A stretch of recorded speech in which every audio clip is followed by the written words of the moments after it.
Graça e paz, irmãos. Amém?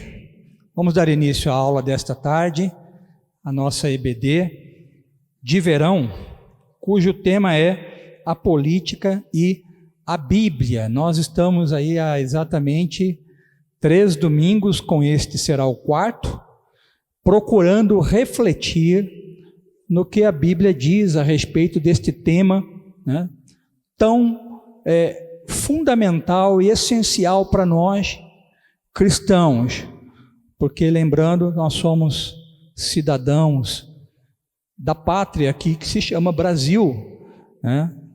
Além de sermos cidadãos dos céus. Então este tema é um tema muito afeto a todos nós como cidadãos desta nação, amém? E a Bíblia, ela sim, trata de política e trata de governantes. Então, o tema é sim assaz pertinente. Nós vamos começar com uma oração. Eu gostaria de pedir a todos que fechassem os olhos e nos acompanhassem numa oração, pedindo a Deus que nos abençoe.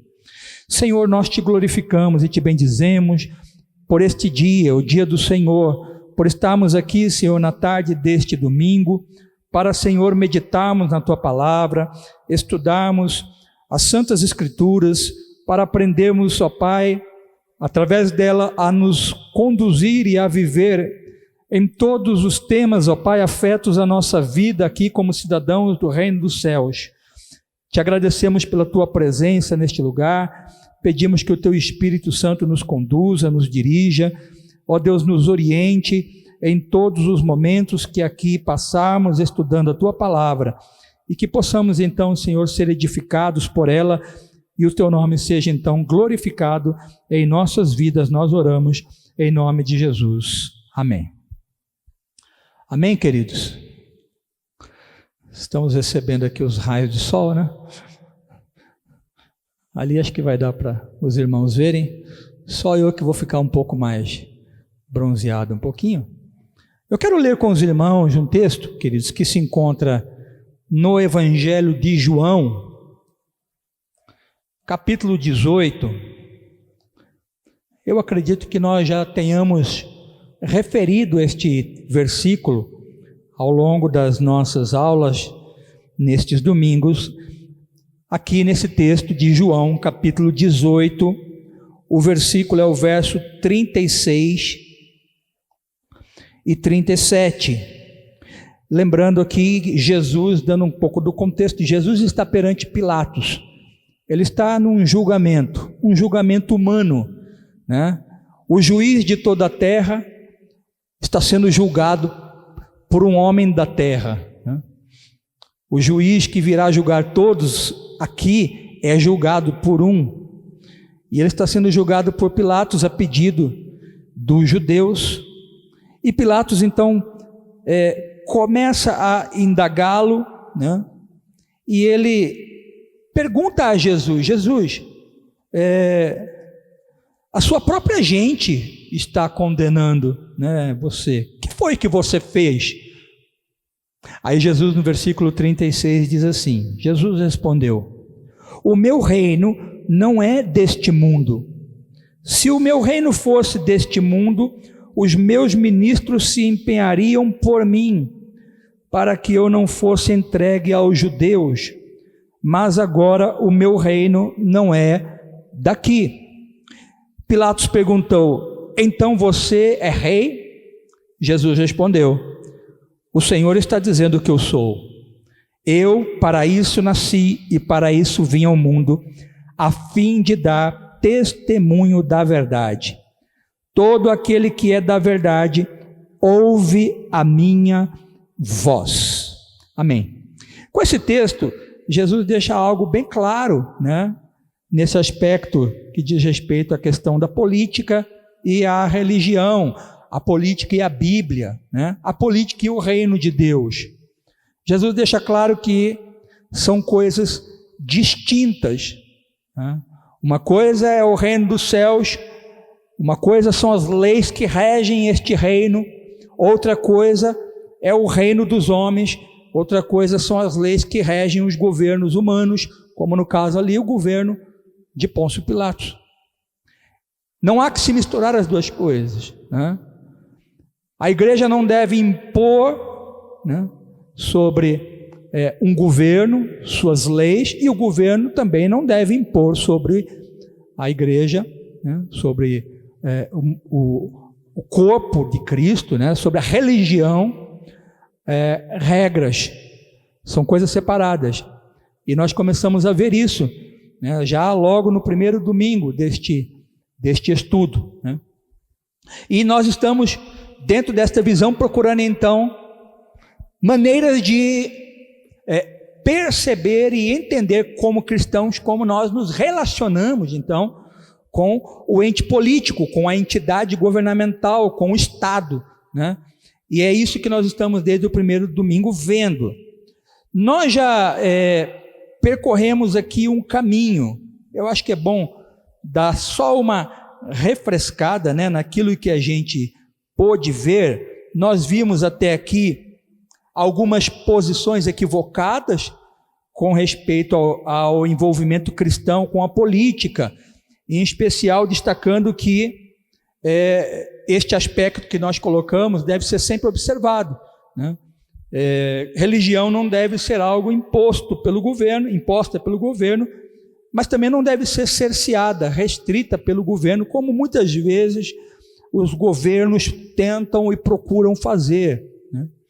Nós vimos, além desses erros equivocados, essas posições equivocadas, algumas outras, mas com o andamento nós também avaliamos, então, como nós, como igreja, devemos e podemos influenciar de forma assim expressiva os governos civis. Falamos então da nossa condução para não militar politicamente. Nós não fazemos militância política, mas influenciar positivamente e espiritualmente os nossos governos. Domingo passado nós falamos de 3 pontos também muito importantes: a finalidade de um governo civil. Falamos um pouco do movimento que cresce no Brasil e no mundo, o movimento cristão progressista, e os fins malignos a que este movimento veio e a influência maligna deste movimento.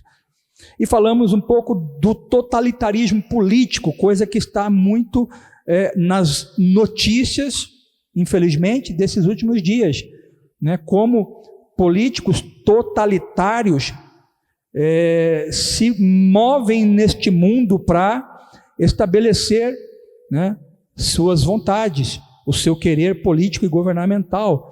E nós estamos vendo isso, como isso tem afetado, né, os países lá do leste europeu, envolvendo aí a guerra que está em pleno curso e que tem assustado a muitos. E hoje ainda tive a oportunidade de ver um vídeo de alguns pastores batistas lá da Ucrânia, muito serenos, mas muito preocupados e solicitando que a igreja ore por eles, ore pelos ucranianos. E nós vamos fazer isso hoje, ao final da EBD. Alguém me lembra, por favor, para a gente levantar um clamor intercedendo pela vida dos nossos irmãos. Bom, irmãos, hoje nós gostaríamos de concluir o nosso tema sobre a política e a Bíblia, analisando o que é que a igreja deve saber sobre Deus e a política.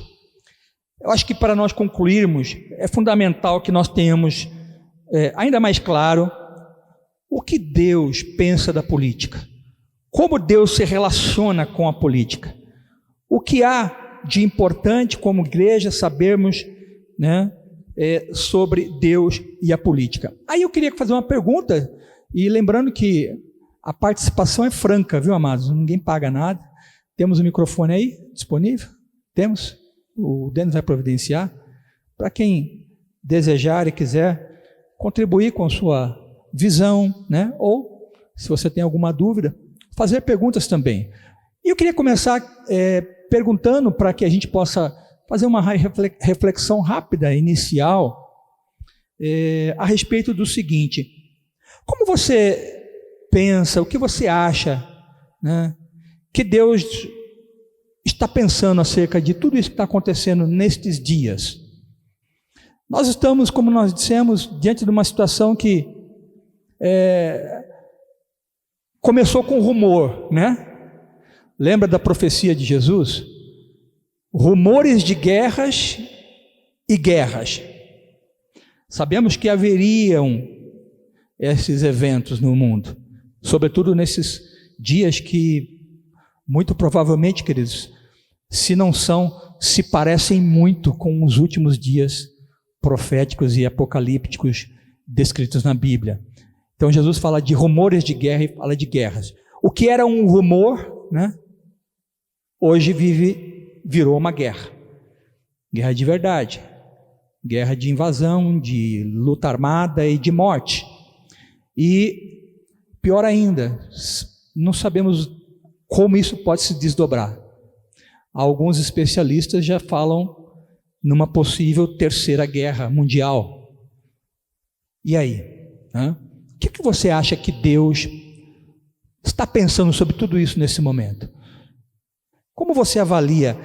Você olhando do ponto de vista, talvez não, né, de quem está lá na sala de controle do universo, mas sabendo, né, quem é Deus. O que você pensa acerca do que seria, nesse momento, uma visão de Deus? Que Deus olhando para a terra e vendo tudo isso, você acha que Deus está satisfeito com isso? Que Deus está triste com isso? Que Deus está desapontado? Que Deus está... Como você pensa em termos disso? Alguém quer contribuir aí com uma consideração sobre isso? Enquanto isso, eu vou só...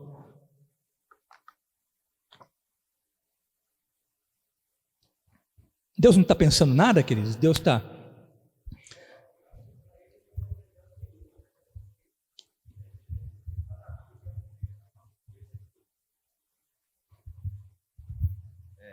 Pastor, para Deus eu vejo assim, não é novidade nenhuma, porque está na Bíblia que essas coisas aconteceriam, né?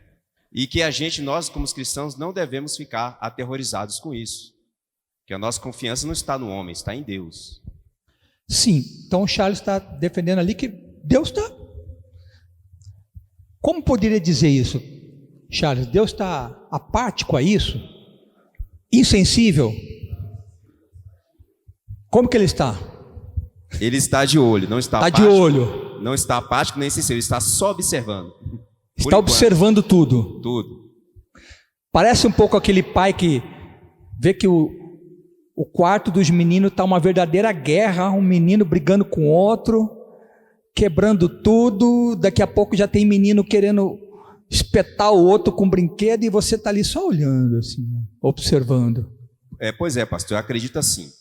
Como nós, a igreja, estamos aqui ainda, a igreja levantar o clamor, eu tenho certeza que ele vai se levantar em favor dos irmãos que estão lá, entendeu? Acredito que a igreja ainda... acredito não, tenho certeza que enquanto a igreja estiver aqui, os efeitos das orações serão sentidos no mundo todo, diante dessa situação. Amém, isso eu creio também. Mas Deus então não está apático, não está insensível, está de olho, observando. O que mais, gente? O que você acha? Você concorda com Charles? Será que Deus não está muito triste, no seu coração pesaroso, por conta de ver, né, sua criação, um matando o outro, né, jovens se matando, né? Alguém postou uma frase, né, essa semana, né? A guerra é isso, jovens que não se odeiam e não se conhecem, matando uns aos outros, por conta de decisão de velhos que se odeiam, né, mas não matam uns aos outros. Quem levantou a mão aí? Lá, por favor. Bem, apático Deus com certeza não está, né? A gente sabe que Deus é um Deus soberano e que tudo está no controle dele, né? Nada foge do plano de Deus e do controle de Deus. Mas não sei se essa ilustração de um pai que vê os filhos se matando e cruza os braços cabe muito, né? Porque com a diferença de que Deus sabe o fim de todas as coisas, né? E que Ele sabe que tudo que está acontecendo vai conduzir ao final que a gente sabe que vai acontecer, né? Eu imagino que Deus esteja triste pelas perdas de vidas, porque a gente vê na Bíblia que Deus não se alegra, né, na morte, nem dos seus, né, e também nem do ímpio, mas não é uma tristeza no sentido de frustração, porque os planos deles não se frustram, né, tudo está contribuindo para o andamento final da história. Ok. Mais alguém? Opa. Bom, queridos, a gente sabe que Deus, ele se importa conosco, né? Ele se importa com o homem, com a história do homem. Desde o princípio, Deus, por exemplo, quando o homem pecou, né? A gente costuma descansar no fato de que ele não foi pego de surpresa, né? Mas não é por isso que Deus não tenha se entristecido, não é por isso que Deus tenha se consternado em si, né? Deus é um ser compassivo, um ser que sente. Jesus sentiu compaixão, ele como alguém 100% divino, sentiu compaixão, sentiu dor, chorou por causa da morte, né? Então Deus, no seu trono, na sua glória, na sua infinita sabedoria, poder, na sua soberania, Ele com certeza está sentindo, está se importando, está preocupado, não no sentido, né, negativo da palavra, mas está, como o Charles falou, atento de uma forma, né,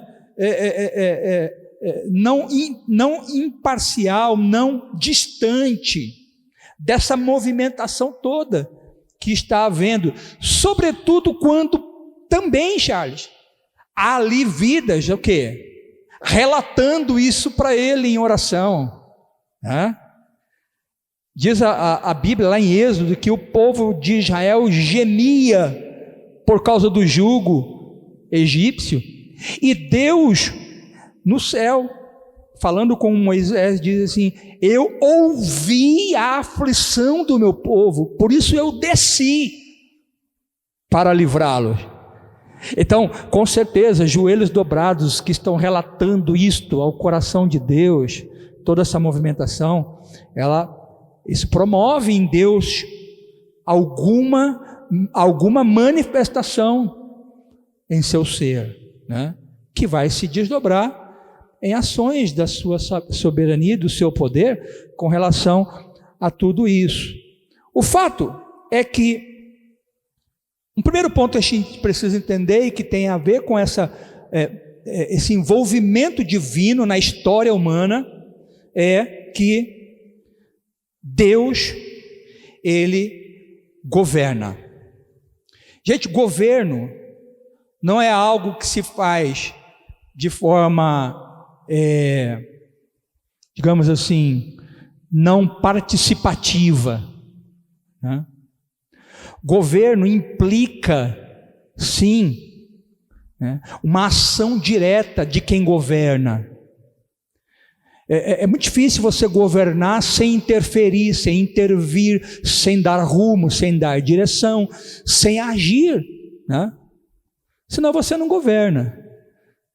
Alguém que não governa a sua própria casa, por exemplo, vai ver o quê? O descontrole dessa casa. Alguém que promove, na verdade, ações que são mais anárquicas do que de um governo, vai ver, né, os seus liderados, os seus governados lá, se degladiarem, se perderem, né?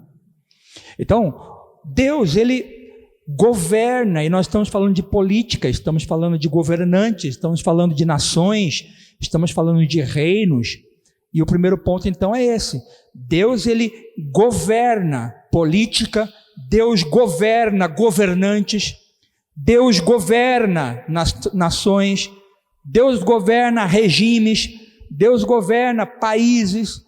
Deus, Ele não está alheio a estes assuntos todos. Deus não está distante disso tudo.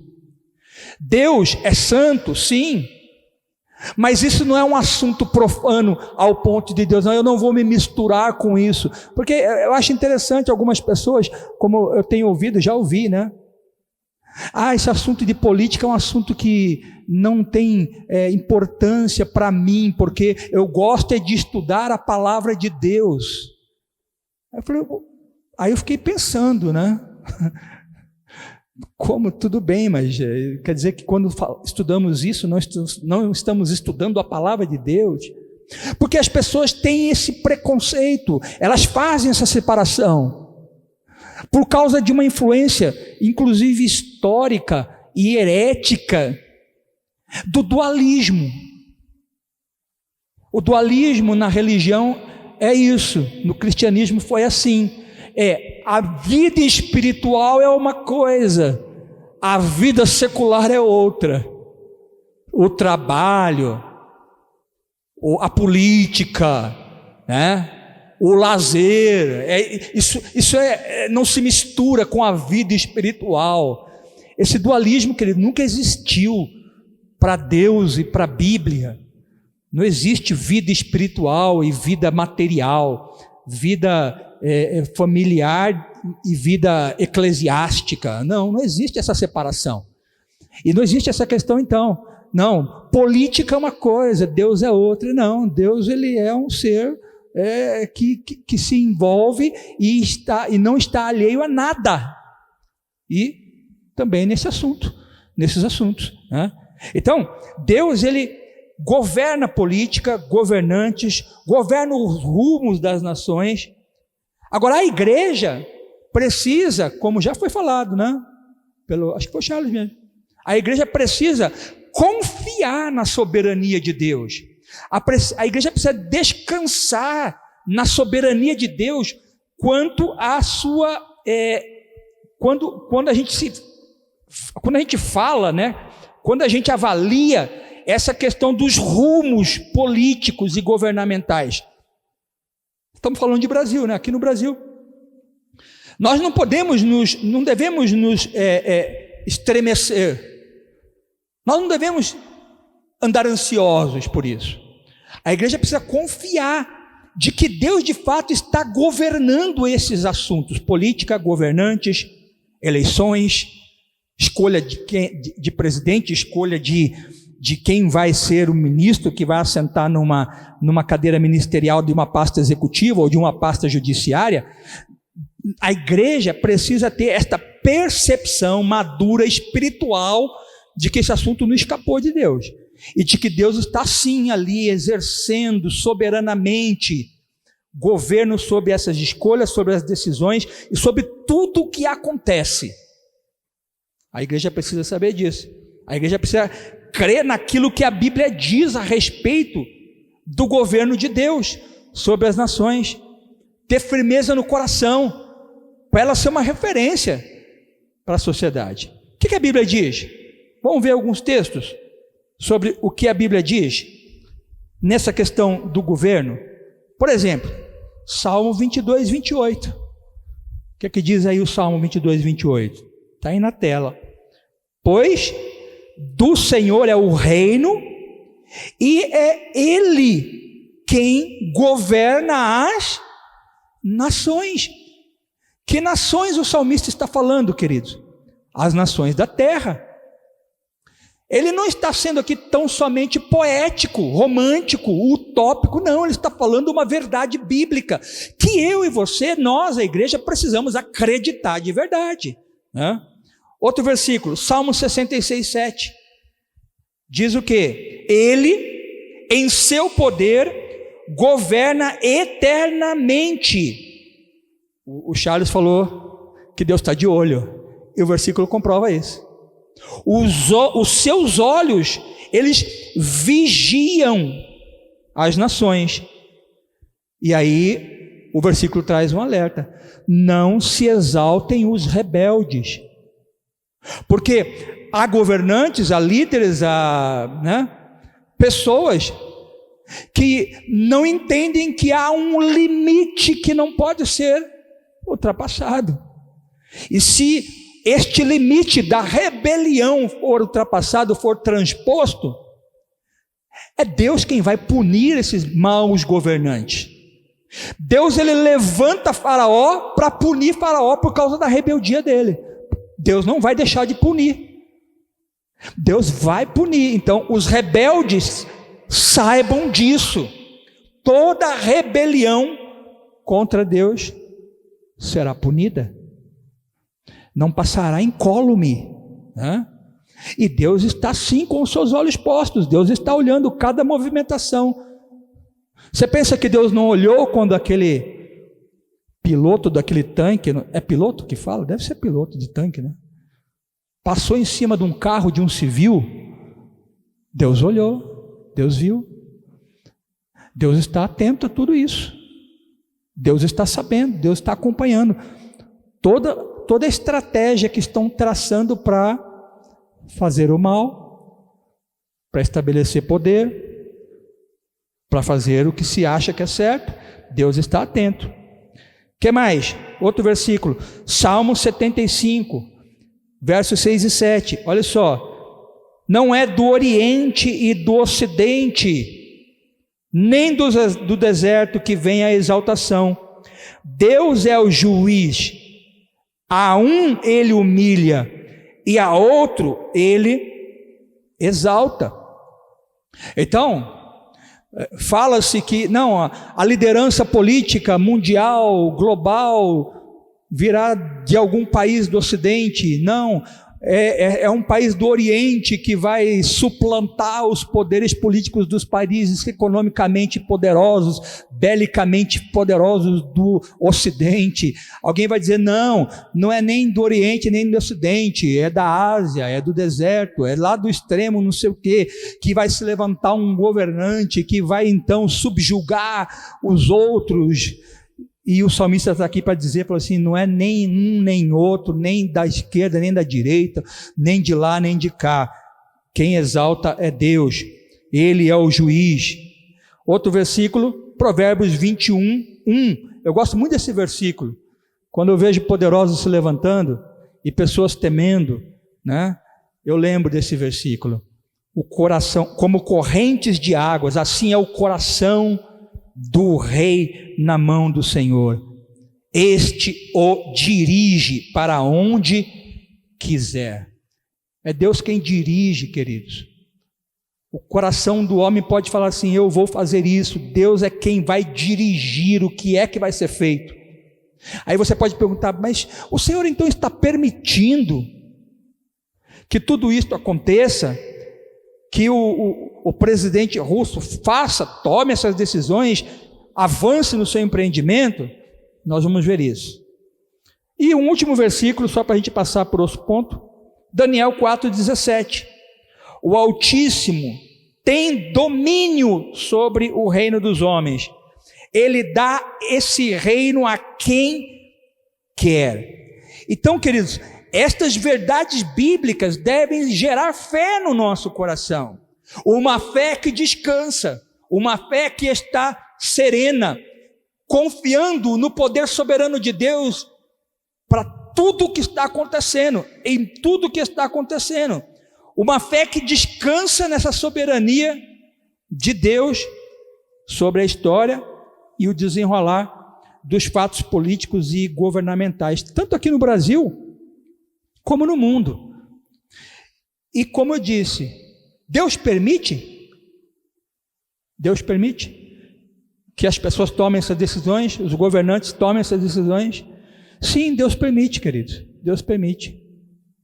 Ele permite que o mal avance muitas vezes, mas, queridos, embora Deus permita o mal presente no mundo, sem inclusive acharmos, né, que Ele poderia julgá-lo, né, de imediato aquele mal. Então, embora Deus permita e não julgue de imediato as decisões que são tomadas, os atos que são feitos, o fato, e isso não muda o fato, de que Deus está no controle.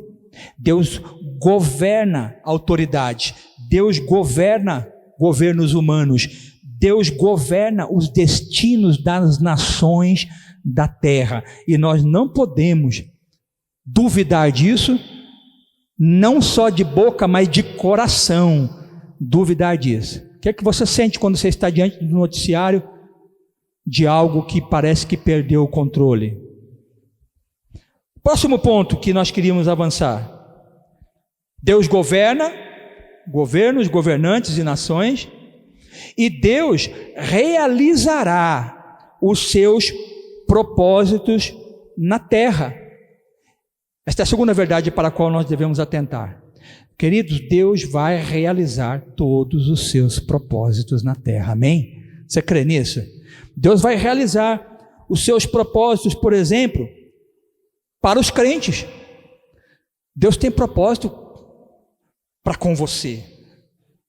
Deus te amou, Deus te escolheu, Deus te deu nova vida, e Ele tem propósitos para com você. Sim, você individualmente, nós individualmente. Ele tem propósito para conosco. E uma verdade que você precisa saber hoje aqui, é que Deus vai realizar os propósitos dele na tua vida, na vida de todos aqueles que receberam o quê? Salvação em Cristo Jesus. Deus, Ele está orientado a isso. Deus está trabalhando para isso, para fazer cumprir os seus propósitos divinos na vida de todos. Deus não levantou Moisés para realizar propósitos através dele. Deus não levantou pessoas ao longo da história da Bíblia para realizar os seus propósitos através deles.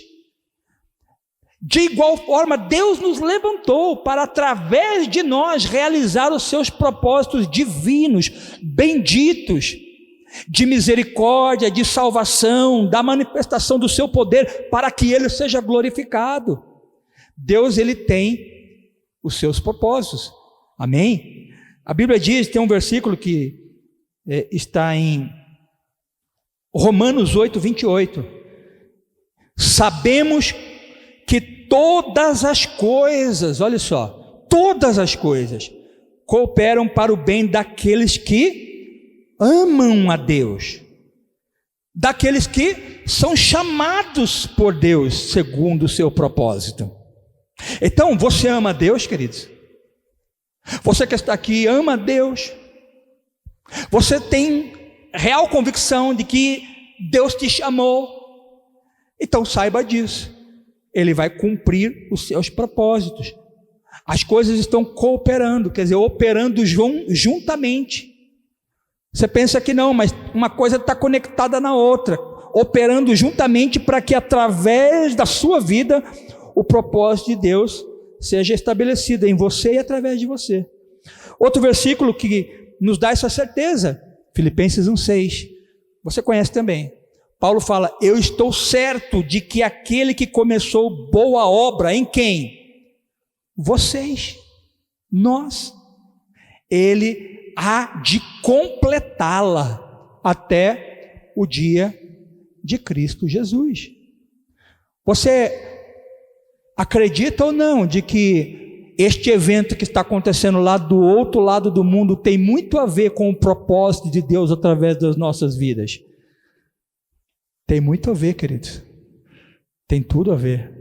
Porque a Bíblia diz que são todas as coisas em acontecimento, em movimentação, em andamento no mundo, elas de certa forma estão no contexto de tudo que Deus está fazendo para cumprir os seus propósitos através de você e em você. Louvado seja o nome do Senhor. Você precisa crer nisso, a igreja precisa crer nisso. Outro, Deus realizará os seus bons propósitos que tem para a igreja. Deus tem propósito através de nós e em nós, e Deus tem propósito através da igreja. Porque nós não somos sós, nós somos o quê? Um corpo. Somos uma família. E Deus está também manifestando sua vontade nesses dias, e está trabalhando desde a eternidade para realizar os seus bons propósitos através da igreja. A Bíblia diz que Deus edificará a sua igreja e através dela promoverá na terra os seus bons propósitos. Então a sua visão, ela não pode ser restrita, limitada. Ela precisa ser uma visão ampla do que Deus está fazendo na terra através da sua igreja. Para quê? Para abençoar pessoas, para abençoar todas as nações. Jesus disse o quê? Jesus disse que sobre esta pedra, estava falando dele mesmo, edificarei a minha igreja, e as portas do inferno não vão prevalecer contra ela.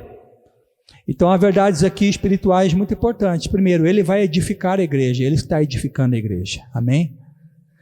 Ele está edificando o seu corpo, a igreja. O que ele está fazendo? Está dando base para ela, está dando estrutura para ela, está firmando ela, e está dando utilidade. Gente, uma edificação que não tem utilidade, a gente chama de quê? Elefante branco, né? Presta para nada. Mas a igreja não é um elefante branco. A igreja, ela recebeu base, e o seu fundamento é Cristo. Ela está recebendo estrutura, ela está sendo edificada, ela está sendo firmada, para ela então cumprir a sua utilidade. E essa igreja vai ser também não só edificada, mas vai ser protegida, guardada. Jesus diz: as portas do inferno não vão prevalecer contra a igreja. Os nossos irmãos pastores estão clamando e orando, pedindo oração pela igreja ali na Ucrânia, certos de que, creio, eles estão certos e nós também temos essa certeza, de que é Jesus quem protege a igreja, de que é Jesus quem guarda a igreja, e o inferno não vai prevalecer contra a igreja, seja lá na Ucrânia, seja na Rússia, seja aqui, seja em qualquer lugar onde a igreja está, ele vai proteger a igreja. E a igreja de Cristo, querido, nós, a igreja do Senhor, ela vai continuar a crescer entre as nações, para que a sua utilidade então seja manifesta em forma de frutos às nações. A pregação do evangelho, sejam quais forem, seja qualquer que for o governo dessa nação, a política dessa nação, né? Os partidos que governam esta nação, seja qual for, queridos, aqui ou em outra nação qualquer, este propósito de Deus não será frustrado. Deixa eu falar uma coisa para você, irmãos. Eu creio que em nossa nação Deus cumprirá os seus propósitos. A gente não deve temer. Eu vejo as pessoas preocupadas, temente, mas se acontecer isso, e se tal pessoa for eleita, isso, irmãos, Deus vai cumprir os seus propósitos nesta nação, amém? Seja qual for o presidente, partido, seja qual for a composição do STF, STJ, TSE e todas essas siglas aí, seja qual for, seja quem for, Deus vai cumprir o seu propósito, amém? Então Deus realizará os seus propósitos em você, na igreja, e Deus realizará os seus propósitos também. Douglas, acho que eu perdi o sincronismo aqui, deixa eu tentar de novo. Deus realizará, queridos, o seu propósito também na história. Perdemos o sincronismo, aí dá uma olhada, Douglas. Deus vai realizar os seus propósitos na história. Presta atenção aqui, queridos, os decretos divinos de Deus, os decretos do seu coração, os decretos da sua sabedoria, do seu conselho, estes decretos para toda a história, eles vão prevalecer e eles não serão frustrados. Deixa eu ver se consigo passar aqui. Então, a nossa, por exemplo, confissão de fé, ela fala sobre o decreto de Deus o seguinte, lá no capítulo 3 da Confissão, item 1. Deus decretou em si mesmo, desde toda a eternidade. Então, veja só, decreto não é algo que Deus faz ao sabor da movimentação, né, da política de plantão, da política do momento, não. Deus já, desde a eternidade, em si mesmo, quer dizer, dentro do seu sábio conselho, da sua soberania, do seu poder, Deus já decretou, né, pelo seu muito sábio e santo conselho de sua própria vontade, de forma livre e imutável, todas as coisas, seja o que for que venha a acontecer. Vai acontecer amanhã uma ação lá do governo russo que pode disparar uma arma nuclear. Aí as manchetes vêm, uau, que absurdo, que coisa. Deus já sabia, Deus já tinha decretado que isso poderia acontecer. Por quê? Porque Deus está cumprindo propósitos na história. Deus está realizando propósitos na história. O profeta Isaías, ele diz o seguinte, em Isaías 46, versos 9 e 10. Lembrem-se das coisas passadas, das coisas da antiguidade, que eu sou Deus e não há outro.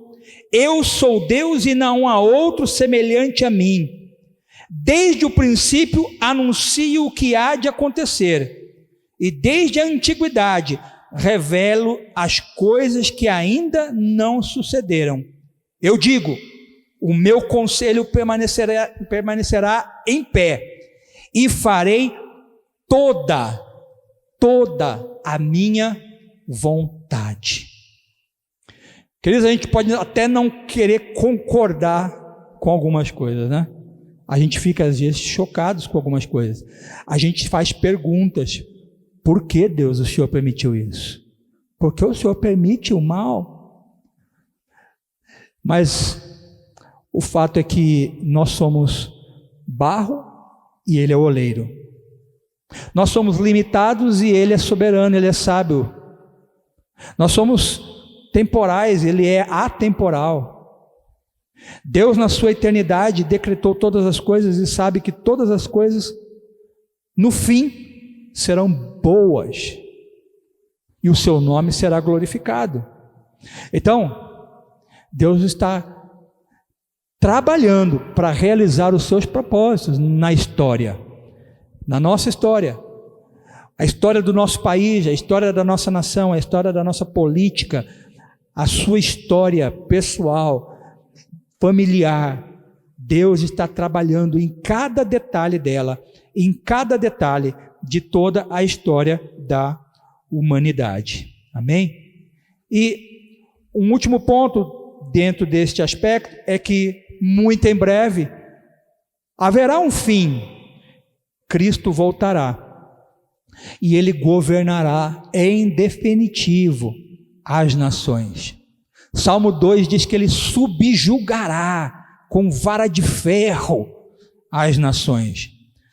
A autoridade final, meus irmãos, sobre as nações da terra, ela será exclusivamente do Senhor Jesus Cristo. Amém?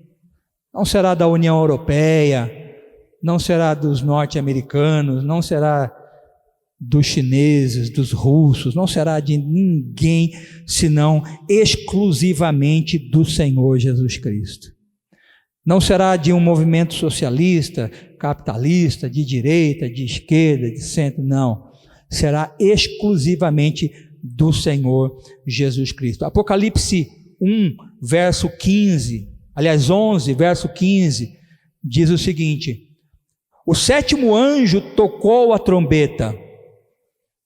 E quem sabe, irmãos, essa trombeta não toque logo, muito em breve.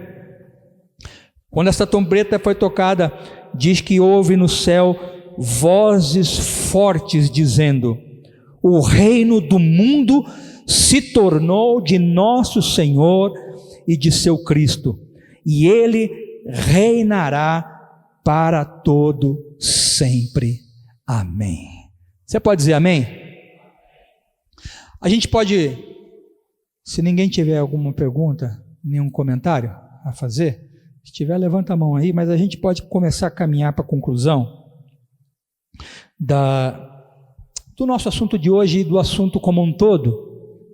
Primeiro afirmando isso, queridos, a atitude da igreja no tocante à política, no tocante a governos, deve ser de fé e profunda confiança em Deus.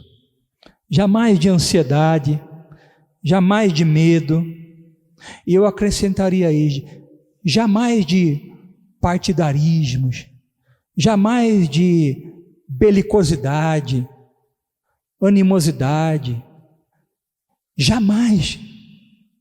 A atitude da igreja, do verdadeiro cristão, do cristão equilibrado, do cristão que confia no seu Deus, é de fé, uma confiança muito profunda.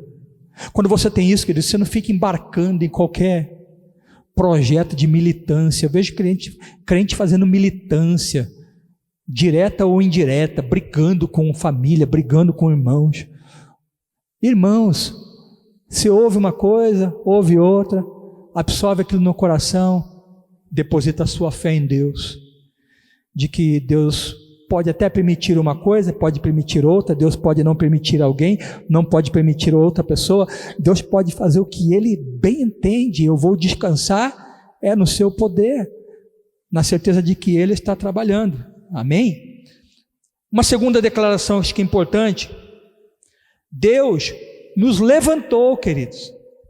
A igreja precisa se inserir no sistema, sem ser o sistema, mas entender que Deus nos levantou para orar em prol de governantes e da nação, de modo que o reino de Deus venha, sua vontade seja feita, assim na terra como no céu. A igreja precisa ter essa consciência. A autoridade espiritual na nação e nas nações é da igreja, não é de um decreto humano, não é de uma propaganda política, não é de nada, é da igreja. A igreja precisa exercer isso em oração. Charles comentou, né? Se orar, Deus vai abençoar ali os irmãos, vai proteger os irmãos naquela guerra, vai cumprir o seu propósito lá. Amém? Uma terceira declaração e última é a seguinte: seja qual for, aí falando um pouco do Brasil e do nosso contexto, seja qual for o resultado das eleições ou das disputas políticas específicas que há por aí em todo lugar agora, Deus está assentado no trono e cumprirá seus propósitos na história para a igreja e para cada um de nós. Amém? Creiamos nisso, meus queridos, e andemos debaixo dessa luz. Nós estamos entrando em meses agora onde vão se afunilar aí as rixas, as brigas, as perseguições, a militância política, partidária. Como é que nós vamos nos conduzir no meio de tudo isso, queridos? À luz disso tudo, com esta fé, serenidade, certeza, profunda confiança em Deus, uma palavra temperada com sal, uma palavra sábia nos lábios, para nós não nos perdermos e não fazermos aquilo para o qual não fomos chamados. Que Deus assim nos abençoe.